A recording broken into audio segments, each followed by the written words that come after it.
Hi there, and in this video we're gonna talk about team building around Jing Yuan, since this character is about to be released next week and lots of people are already getting things prepared for him, including the team, or maybe you're watching this video after this character was released and you were lucky enough to pull him. So without further ado, let's jump right into it. And I wanted to first of all address the teams which I, from my point of view, consider to be a bit less effective than other teams we're going to discuss in this video, which are usually built like this. So on paper, if we have a really strong AoE DPS character, we might want to balance out this character with a really strong single target DPS character, then add of course a supportive and healing character, and this might be a really good balanced team. We can deal with bosses, we can deal with lots of enemies, and yes, on paper, this is exactly like that, but on practice, there is a big problem with all of those main DPS characters, because usually to deal lots of damage, they rely on their skills. So you will have to consume skill points, at least for Jing Yuan and Zilla. Usually Bronya will also be involved in this process, so at some point you will end up just using your basic attacks for both Jing Yuan and Zilla because you ran out of your skill points. There is not that much characters in this team to generate those, and the biggest problem with basic attacks, or not a problem, main mechanic, is that 95% of characters have exactly same basic attack, which just deals their elemental damage to a single enemy with the same multiplier. For example, if we look at this ability and compare it to Jing Yuan's ability, they are basically the same. And this leads us to understanding that if we are using two DPS characters, at some point one of those characters will just act as character who generates our skill points. We won't actually get all the potential from this character. That's why, even though separately those characters are both perfect, but they can show their peak performance only in the situations where they use their skills consistently. And again, if they become a skill point generators for themselves using their basic attacks too much, they won't be that different to supportive characters. For example, we have Jing Yuan, which on her basic attack has just 50% of lightning damage, and if we compare it to Zilla, she has exactly the same but with quantum element, again single target damage 50%. So generally speaking, it's much better to remove that another main DPS character and replace this character with Jing Yuan. This will be our first concept of the team we're gonna discuss. So we are having one skill point dependent strong DPS character. We have two supportive characters which time to time use their skills, but they don't have to use them every turn, and we have one healing character, or just generally a character which can provide sustainability. It doesn't have to be a healer in 100% of situations. So these teams are really universal. They can fit in almost every activity if you're going through simulated universe, or if it's your one of the teams for Memory of Chaos. These types of teams are also really good for just story beating and world exploration. The only problems you might have with these teams may appear if you're below Trailblaze level, for example 20, but for those people we'll discuss some separate teams later in this video. So now let's go on and talk about replacements for this type of team, because not everyone has Bronya, for example, and then you will have to use some other character, but we have a really good option which is Asta. She also acts as supportive character. She time to time uses her skill to break enemy's shield if they are weak to fire. She increases our damage, so in general she's a really good character to be a replacement for Bronya. Also about Bailu, to some extent Bailu is even bad for this team because we already have two lightning characters, and if we are talking about just beating story and world exploration, we don't have to focus our team around one element. So it's much better actually to use Natasha in this team if you're not talking about some end game bosses which, for example, are consisting of few strong lightning weak enemies. Then the more elements your team has, the better you will do. And again, we don't have to stick to harmony characters. We also can replace both Jing Yuan and Asta, for example, with nihility characters like Pela, if you have her. She is also a really good character. She can act as sub DPS character, and she doesn't rely on her skill that much, especially if you have an enemy which you want to remove buffs from.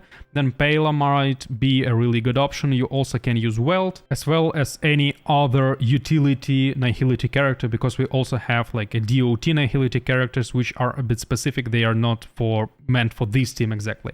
Also, the fact that we can't use two main DPS characters does not mean we can't do this with characters which will act as sub DPS characters. For example, Clara. If you were lucky to get Clara, you can just use her. Again, it's not like the best option, but Clara also acts as tank character, and she doesn't require that much of skill points. She may just exist on the battlefield, get all the attention from the enemies, and then counterattack. You also can just use some hunt characters to get some more single target damage, because of course we time to time have stages where you clear like the main amount of enemies in 1-2 turns, but then you have to deal with a bit stronger enemy. Then you may use, for example, Shusheng or Denheng. It depends on you again, but don't use your skill points every time you get to go with Jing Yuan or Denheng. You have to just manage them a bit if you're using this type of a team. But those teams were a bit more aggressive. Closer to the end game, we might feel that our characters are dying too fast and we might want to add additional sustain character to our team. Then we of course remove our additional supportive character or sub DPS character, and we can easily put some characters like Fire Trailblazer or maybe Jeopard, or we can also put March 7 if you really want. I think about Jeopard it's a bit specific, because if your Jeopard is really built up, if he has a good light con, if he has a good relic set, then you don't really need Natasha or any other healing character even up to the end game. But generally speaking, like the best strategy is to go with both healing and shielding character, and then again you still need only one strong DPS character, because if this character is built up, you don't really need another DPS in your team. You have a supportive character. Jing Yuan partly acts as sub DPS character too, but if you really want, since you have two characters which can just use their basic attacks to generate lots of skill points, then you can use characters like, for example, again Shusheng, or if you really want to, you can use Zilla. I still think that Zilla is a bit specific, especially for this team, because Zilla still wants at least some support from your team. I can't say that she is bad on her own, but again, Jing Yuan might steal lots of small enemy kills, and then Zilla won't be able to trigger her passive. That's why I still think it's a bit specific just for Zilla, but if you are using Shusheng or Denhan, it's completely okay, again depending on the situation, because of course this video is not meant to show you just one team which you can use everywhere and you will be content with that. I'm just trying to explain in which situations you want to use this or that team. So this is like generally the main idea of how you build teams around Jing Yuan. You have two supportive characters and one sustain character, or one supportive character and two sustain characters. You also can go a bit more aggressive without using healing character and by using only sustain character with shields. It might be, for example, Fire Trailblazer or Jeopard, depending on what character you have and what, for example, light con you have. But you have to keep in mind that when you get to a real end game like Memory of Chaos, at least for now, when we don't have characters level 80, this might be not enough of sustainability, at least from Trailblazer Fire, because they can't provide like lots of shields. They just are like the most aggressive sustainable character we have. About Jeopard, it's a bit better, but again, it really depends on what light con you have, what is his relic set, how well built this relic set is. That's why I don't really recommend you using this team like on regular base. These teams might be really good if you're farming some low-level simulated universes where you already know what to do, you know what talents to pick, and then these teams might be just a bit faster than other teams. And now let's talk a bit about more early teams when you don't really have to manage those skill points. You can just use like whatever characters you want and beat all of those story bosses. And here on the start of the game you might come up with a team like this, for example. So of course I'm not showing the whole team, and I'm just showing the characters you might potentially use. For example, you are using Denheng, Herta and Asta, and I think that even though Herta has a follow-up attack as well as Himiko, and you might think that it might be a really good team because you just enter the battle, you use skill from Jing Yuan, then you have follow-up attacks from Herta, you have follow-up attacks from Himiko, and they are just clearing all the waves of the enemies. But those teams teams are really good only at farming, and you don't really have that much resources at the start of the game on Trailblaze level 10 to 20 to invest into those characters only to farm with them and other resources. I think it's much better to just make one universal team, which can easily include Asta. You can put Den Heng and March 7. Again, you have to keep in mind that your Den Heng is acting like more of a nihility character with his speed debuffs, but generally you just want to use your all of skill points on your Jing Yuan, while Asta and Den Heng are using them when you really need those, and March 7 of course is using her shield only when you see that one of your allies is about to die. You don't have to spam with March 7's shield because it's not that good as just using her attack to deal some damage and also generate a skill point for Jing Yuan.